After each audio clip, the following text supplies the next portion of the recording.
Support for the Choral Commons comes from the University of San Diego, the Karen and Tom Mulvaney Center for Community, Awareness and Social Action, and the College of Arts and Sciences Arts Engagement Initiative. USD's Arts Engagement Initiative supports artistic action embedded in and responsive to ever-changing social, cultural, and political circumstances, deep and meaningful engagement with community, and increased access to the arts on the USD campus and beyond. The Choral Commons is a community where choral music practitioners and organizations can gather in order to envision equity-centered choral futures. With our community and creative partners, we hope to empower choral practitioners with additional strategies for innovation grounded in culturally responsive, critical, and equity-centered values. My name is Emily Amrine. And I am Andre de Quadros. And this is the Choral Commons podcast.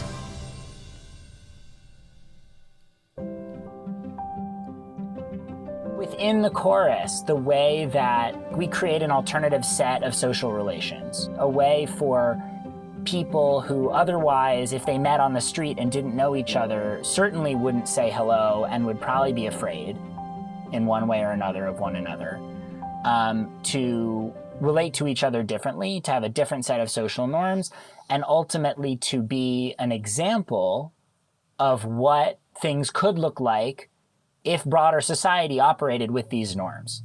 And music is an important part of that because music can break through a lot of the intellectual barriers that are created for us and go right to connective heart space.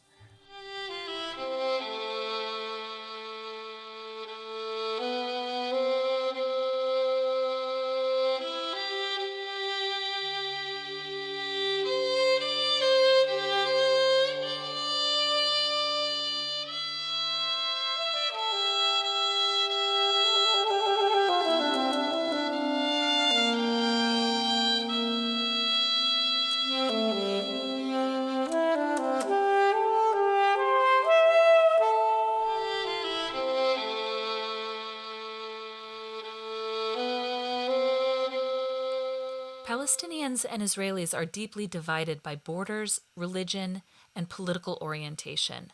This is partly caused by the asymmetrical power dynamic resulting from the Israeli occupation of Palestinian territory. This hotly contested landscape presents enormous challenges for those who seek to build choral bridges and to create communities between groups who do not normally interact. While there have been numerous choral and musical peace-building efforts, fundamental questions remain about whether and how to create choral music that is focused on justice and peace. Micah Hendler is a musical changemaker and organizer, working to harness the power of youth voices to make a difference in their communities. Micah founded the Israeli-Palestinian Jerusalem Youth Chorus in 2012 as a synthesis of years of work in musical community building and conflict transformation. The Jerusalem Youth Chorus is a choral and dialogue program for Palestinian and Israeli youth whose mission is to provide a space for these young people from East and West Jerusalem to grow together in song and dialogue. Through the co-creation of music and the sharing of stories, they empower youth in Jerusalem with the responsibility to speak and sing their truths as they become leaders in their communities and inspire singers and listeners around the world to work for peace, justice, inclusion, and equality.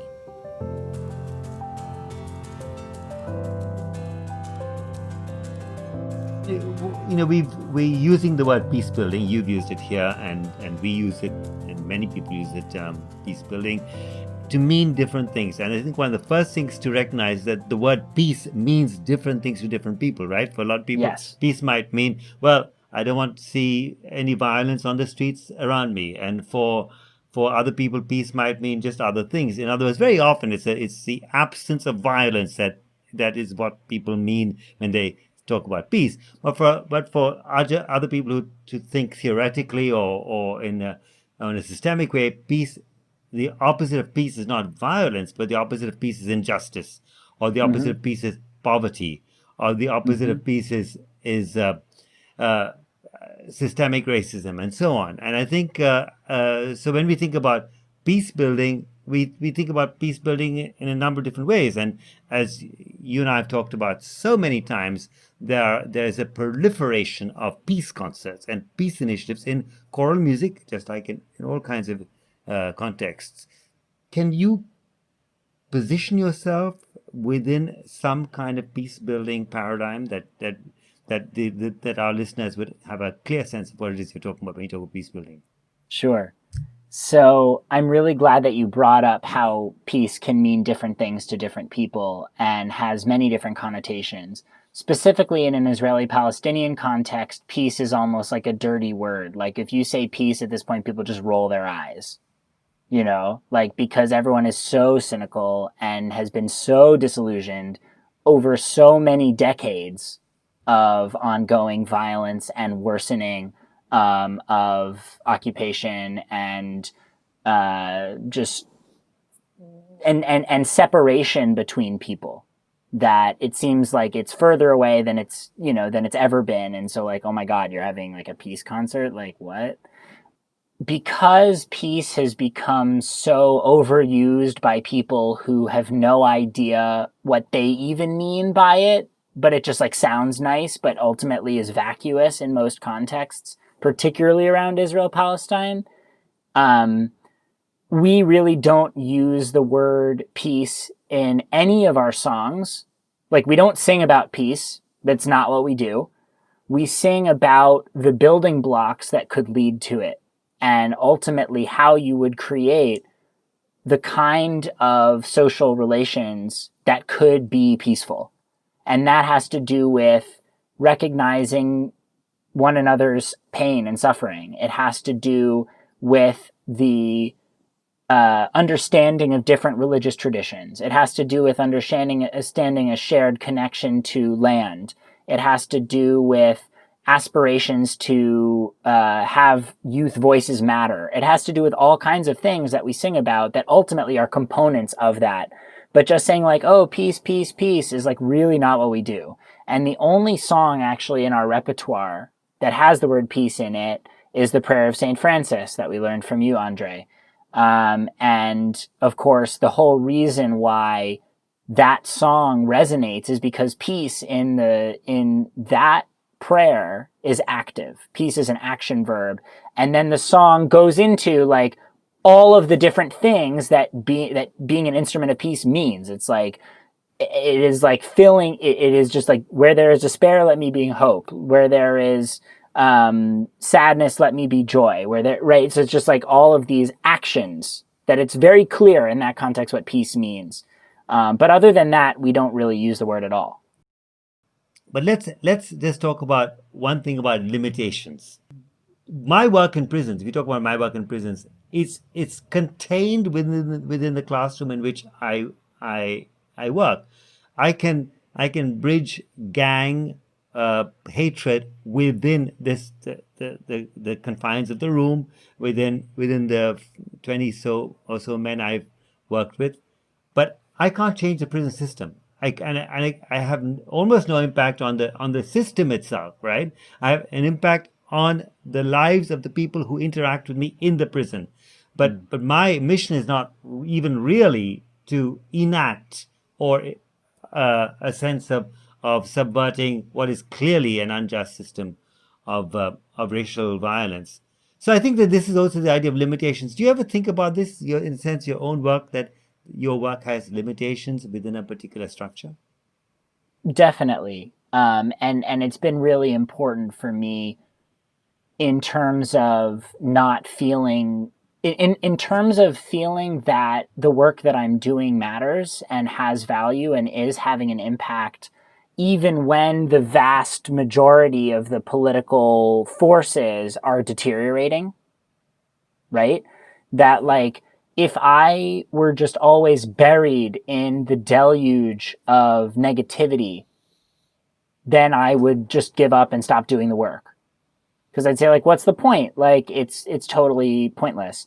And yet, because I have focused on what I can do, I've been able to actually do a lot. And the chorus has become incredibly meaningful to a lot of people in Jerusalem and around the world, and has really not only in its own sort of small community made an impact, but has helped to give a lot of hope and resilience to people who are also working on different levels.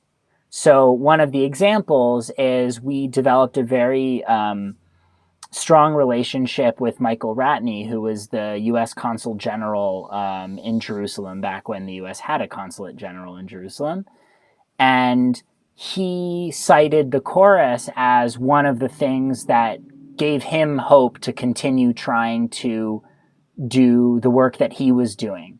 That was one of the reasons that he didn't feel that his work as the U.S. Consul General in Jerusalem was futile.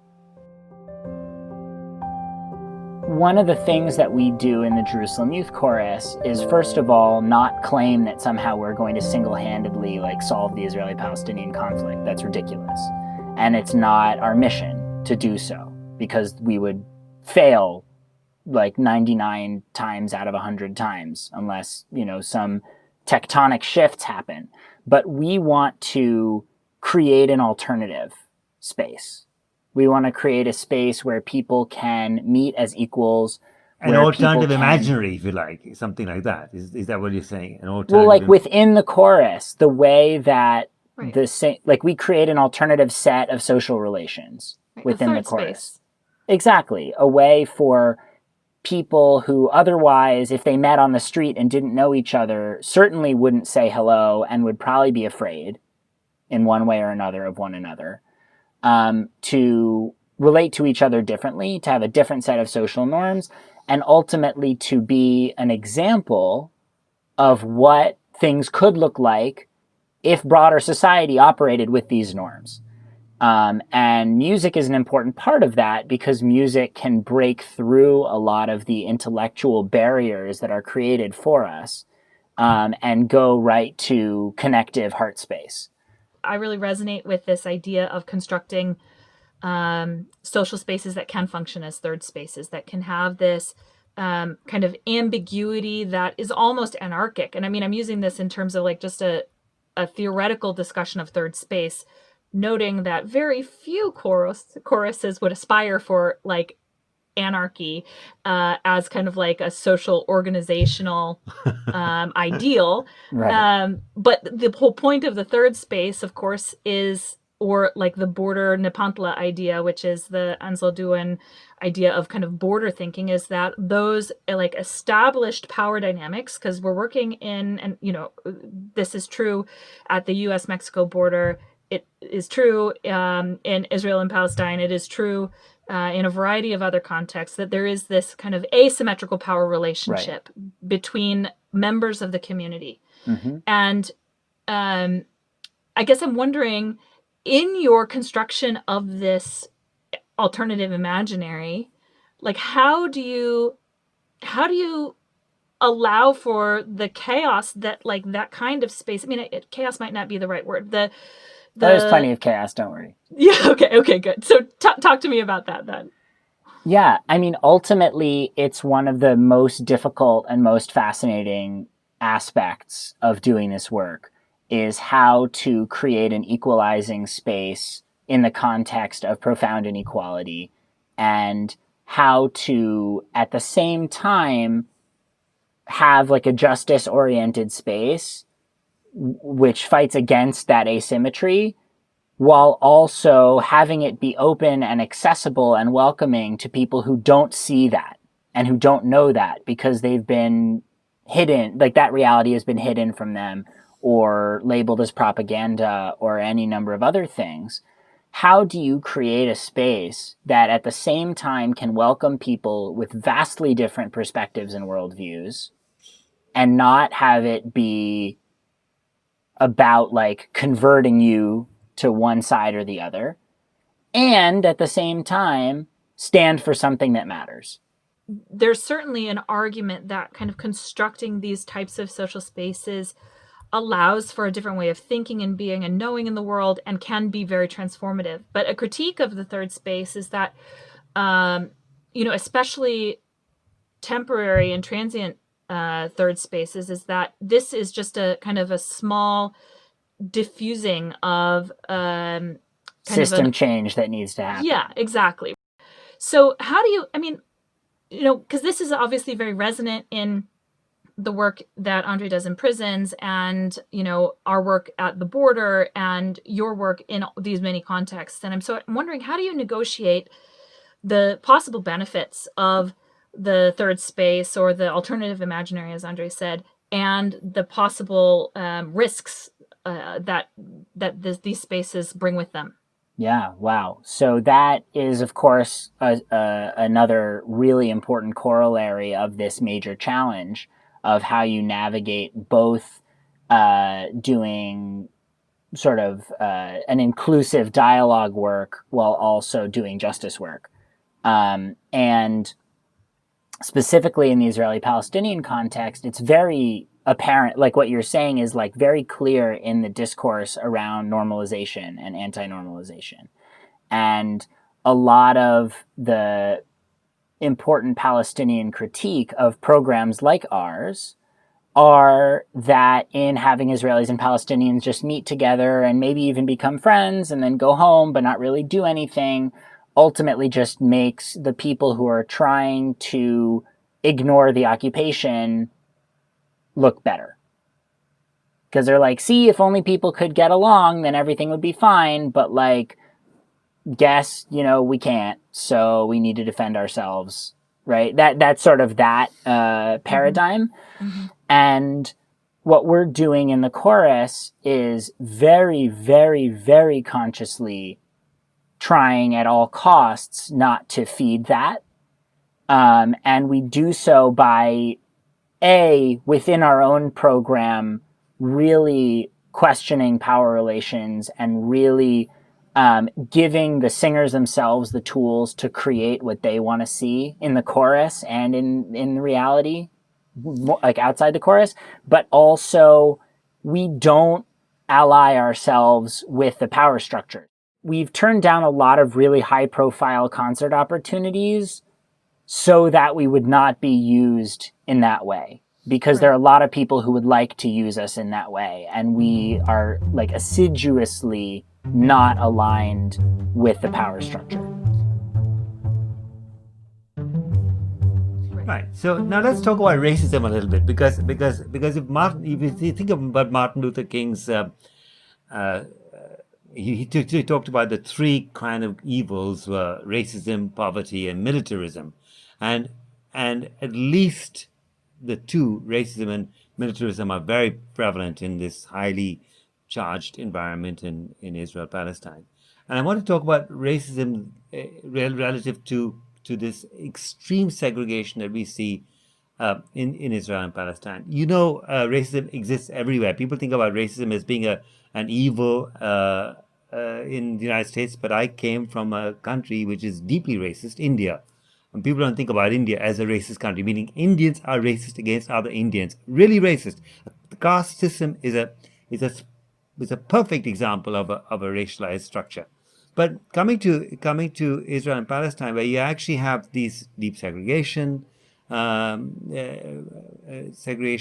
people, you have communities that will not engage in dialogue at all. So, say for example, ultra-Orthodox Jewish people don't want to engage in dialogue with secular Jewish people not with others, and so forth. You know this as well as I do.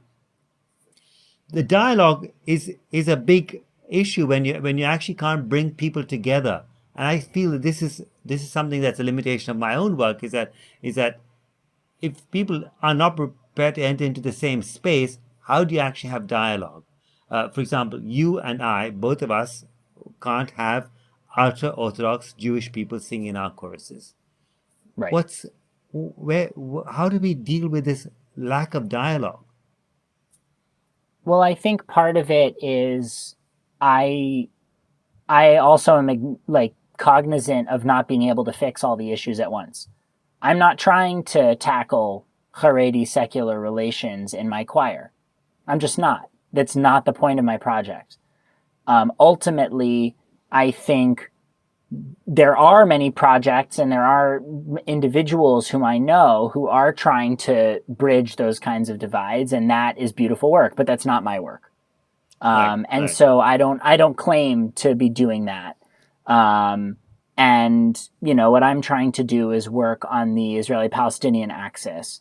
And for me, like, there was a choice. Like, when I got to Jerusalem, people were raising that as an issue of like, well, do you want to have like the really, really religious, like, should you have a boys choir and like a girls choir? Because then you could have the ultra religious. Of course. And I decided not to, because that also wasn't what I was trying to accomplish. And I also didn't have the capacity to start two different choirs I at understand the same perfectly. time. We have the same. I have had the same issue with common voices. We can do all Of kinds of course. different things by not just the ultra orthodox Jewish people, but the ultra orthodox Muslims as well. Oh, exactly.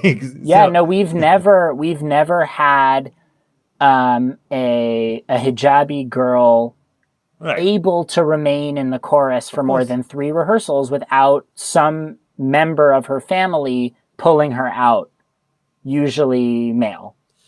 Right, and I had these conversations with a Palestinian imam who said he would not countenance the idea that young men, I mean, in this case I was talking to about young men and women could sing together.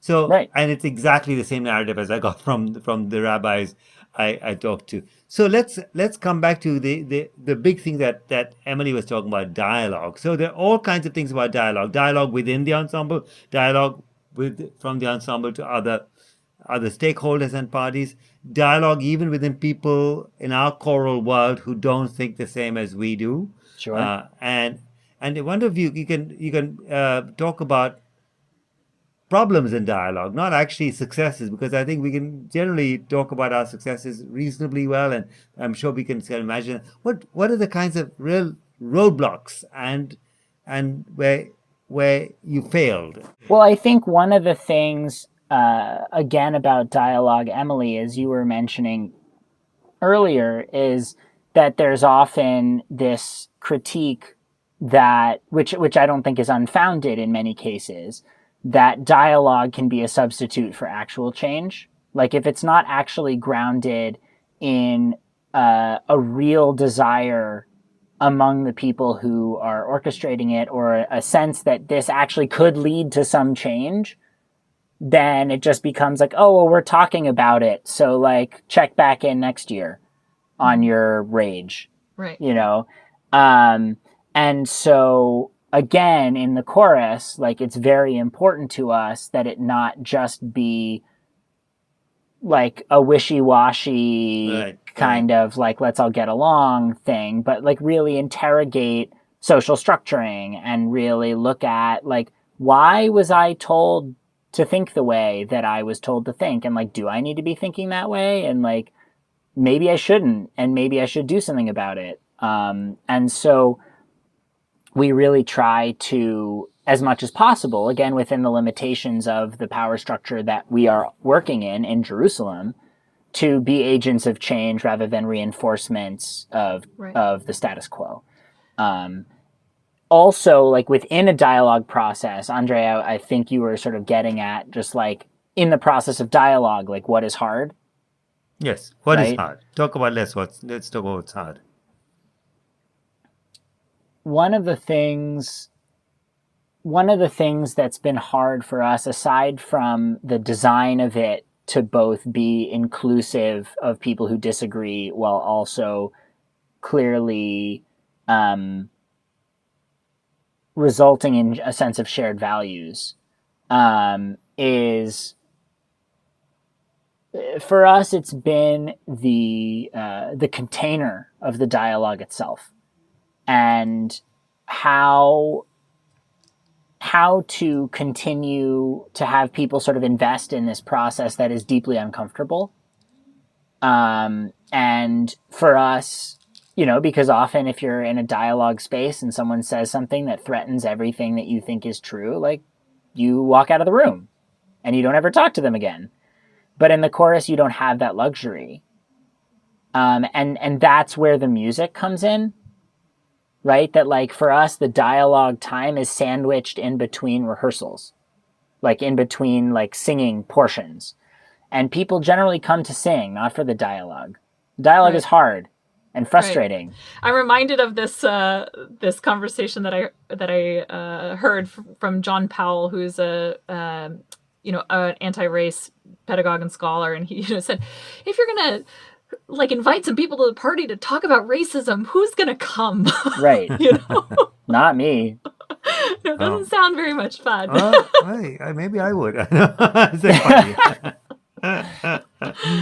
Well, one of the things that I think about a lot in terms of dialogue is how that framework like superimposes binary thinking on a space, right? That it is like dialogue. It is a conversation between two people, two sides, right? That it's them and it's us, or it's, us and it's them. And Right. I think that, Andre alluded to this earlier in talking about kind of the demographics of the projects by like kind of just the nature of the kind of complicated ecosystem of the cultures that you're working in, right? So that in fact, the folks that you're able to kind of bring into the space actually are closer together in terms of ideology than the far extremes, and that maybe there's variation within there that like allows for kind of non-dualistic thinking. Oh, for to sure. happen. Yeah. So could you talk a little bit about that?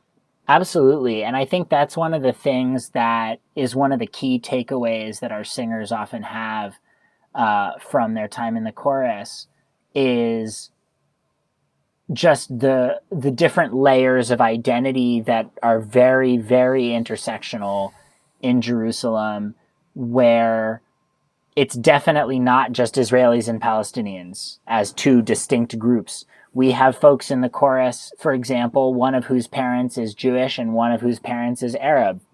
Okay, what are they? We have people in the chorus who technically on their ID, their identity says undefined, because they're like, they have a Russian parent who is Jewish, but who is their biological parent, and then the other parent is Christian and then married a Muslim Palestinian guy, so they're not Israeli citizens and they live in East Jerusalem, but they're not Arab, but it's unbelievable, right? And just ultimately getting to an appreciation that it's complicated, and B, also getting fundamentally to a human level where it like doesn't matter, which doesn't mean that it doesn't exist. And it doesn't mean that in the real world it doesn't matter. Right. But it's like being able to hold the fact that like I see you in all of your complexity, and I also see that as humans, like we're fundamentally both human, and that makes us the same. So in our remaining time, I'm wondering if we can talk about kind of just the practical parts of this, right? Because I think that, the three of us are really talking about kind of a known entity, right? Because obviously both Andre and I have observed your work with the Jerusalem Youth Chorus, and likewise I feel like there's a lot shared between us in terms of the theoretical but also the practical. So for those folks who are listening who really don't understand how this works in the practical, right? So you first alluded to the fact that your rehearsal structure is organized so that there's music at the beginning, dialogue in the middle, and music at the end. But I would think, depending on what happens in, regular everyday life, and also what happens in the dialogue, that really you can't keep these things as discrete. So how do you negotiate kind of the bleed through of that in the rehearsal part when, so much of kind of the choral paradigm, at least in the United States, is about, making music for a performance in a concert, and that, excessive talking is not something that we would be really enthusiastic about encouraging. Right. Wow. Great question. First, one of the things that we've really been doing more of in the last couple of years is integrating the musical and dialogue processes more. So to use the songs that we're singing in our normal repertoire as jumping off points for the dialogue process, and then using the dialogue process as a way of collaboratively composing new songs. We do a lot of that so that they really sort of flow into one another.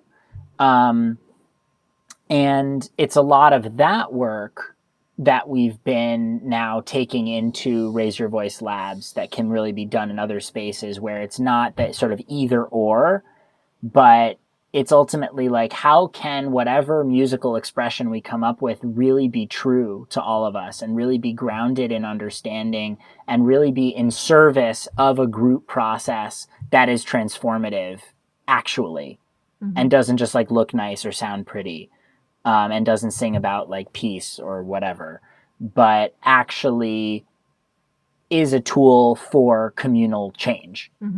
And so that's one of the ways that we approach that, is by also being more flexible and not, I would say that the Jerusalem Youth Chorus is not like relentless in its pursuit of excellence. That's not our goal. It's just not. The music has to be good. Oh, okay. The music has to be good. But why do you shy away from the word excellence? Aren't you simply saying we believe in excellence? We just are redefining, reframing excellence away from the conventional sonic paradigms that have been handed to us. Yes, and I think when you have groups that are really sort of in sort of the traditional classical or choral paradigm, it's like the pursuit of excellence, right? As you're alluding to, Emily would say, wait, we don't have time to like talk about this issue because we have to get measure 37 perfect. Because we fetishize the sonic result. Exactly. And for us, music is a tool. Now, music is a tool internally and externally, but it's not the end in itself. For us.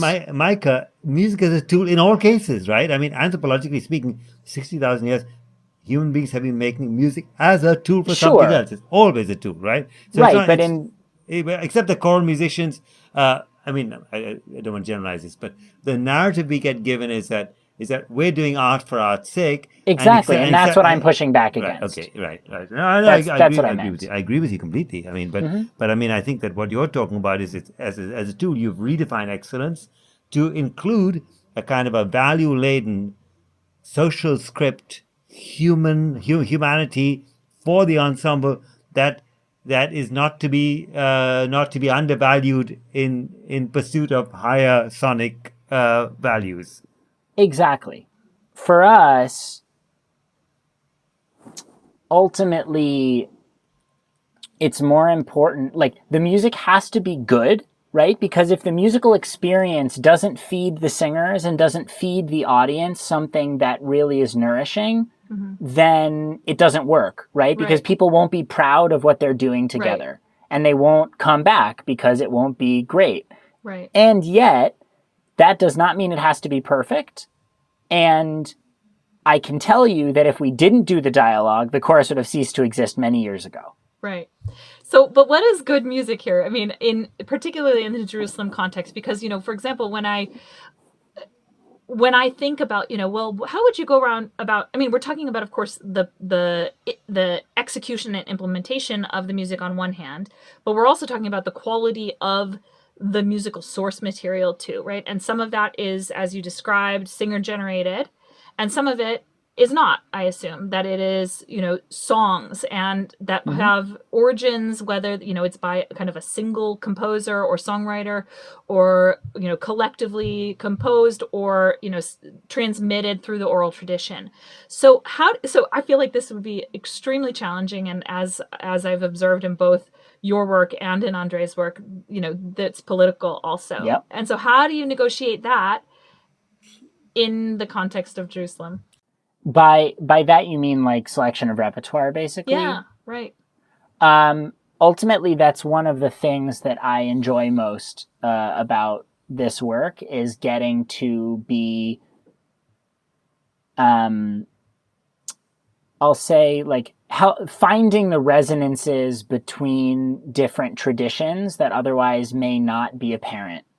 And then bringing those influences together in compositions or arrangements that like no other group would do. And no other group might even be capable of doing, because we have a specific combination of musical influences that our singers bring into the group. So, and language backgrounds, of course. Language backgrounds, musical cultural backgrounds, and let me be like really specific here. So I'm wondering, because I believe that I've witnessed and observed your rehearsals where you have like individual discrete songs that are in Hebrew, you have individual discrete songs that are in Arabic, you have songs that merge the two. But I want to know exactly is how do you like contextualize American pop music or songs kind of in the European tradition, whether, composed by people in Europe or in the United States, when we're talking about kind of the role of the United States and Europe in kind of a proxy situation Right. in the region. How do you, because it's not a neutral thing, right? You can't say, well, None we're of it not is going to neutral. do Hebrew or we're not going to do Arabic for this song, right? We're going to choose a neutral language like English, Right. right? There's no neutral. And the idea is to be maximally representative and also to be maximally inclusive and also to be maximally honest about what you're actually doing. And then in programming concerts, we rarely only sing one song in a concert. Usually it's at least 2 or 3 or like a full set. And in that context, you can balance different traditions, different messages, different contexts and cultures, different soloists, different languages. And Right. ultimately, you create something that can be representative of as many people in the chorus as possible. Right. And it's like then the pieces are also in dialogue with one another. And Exactly. right. And that doesn't necessarily mean conflict free. No, certainly not. And there have been moments where people in the chorus are like, I don't want to sing that, or things of that nature, despite my having been really, really careful in doing my research. And one of the things that I learned, surprise, which like harkens back to what I was saying earlier about one of the things that the chorus kids learn, is that like cultures and ethnic groups are not monolithic, it turns out. And, just because you asked 3 Palestinians, like, if singing this song would be a good idea, and they were like, yes. And then you bring it to the chorus, and then half of the Palestinians in the room, when you start singing it, stand up and treat it as a national anthem and start berating the ones who aren't standing up, who then leave in tears. That happens, and all you can do is then have dialogue space to process it and continue and use that as part of building a community that is actually honest with itself. Andre and I spoke with Micah Hendler in early August. You can learn more about him at his website, www.micahhendler.com, and his work with the Jerusalem Youth Chorus at www.jerusalemyouthchorus.org.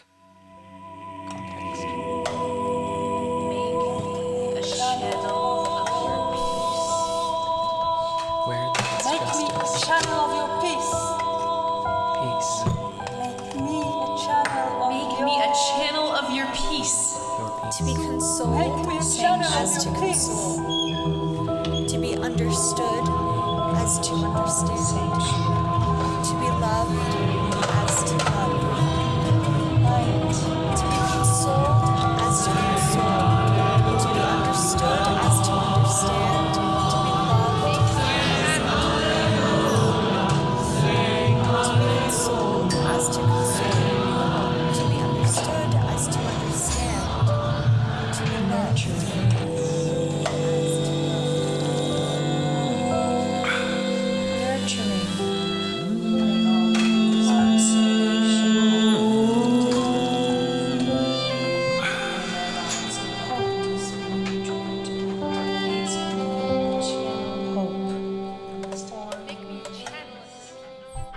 The Choral Commons podcast is hosted by Emily Amrine and Andre de Quadros, produced by Emily Amrine in partnership with Chorus America and the Eric Erickson International Choral Center, and supported by listeners like you. Additional institutional and creative partners include the Harvard Choral Program, St. Olaf College, University of Hawaii Choirs, University of San Diego, Monado State University Choir, Nava'i Chamber Choir, and Voices 21C.